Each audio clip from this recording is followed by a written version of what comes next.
que si ya vi City Skylines, sí, pues no me he decidido a comprarlo, fíjate. Tengo que ver más bien, porque si es muy... El problema es cosas como SimCity se han ido complicando enormemente. SimCity, Age of Empires, Civilization, son juegos que se han ido complicando muchísimo. ¿Qué quiere decir esto? Que requieren más trabajo, que requieren más tiempo, que requieren más dedicación y que tienen multitud de ramificaciones que los vuelven demasiado complejos para ser solamente un juego. Entonces me da miedo que he visto algunas cosas, algunas capturas y vídeos de City Skylines, que tenga una complejidad mucho mayor para gestionar un montón de variables más que SimCity, y entonces me aburre. Es lo que me pasó con Civilization, el nuevo Civilization.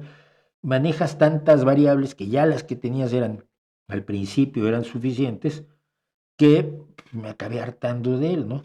Y esto, yo me acuerdo, y esto es increíble, la primera vez que cuando compré el primer Civilization de Sid Meier, el primero era de 8 bits, los muñequitos eran de cuadritos todavía, así como muy retro, porque vivíamos en la época en que hoy es retro, ¿no?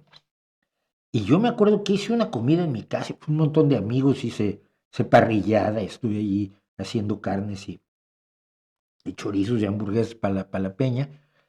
Y luego 3 o 4 de nosotros fuimos a mi despacho y tenía yo Civilization. Les dije, miren esto. A ver si a las 5 de la tarde ya habíamos comido, ya habíamos tomado el café. Dije, miren esto.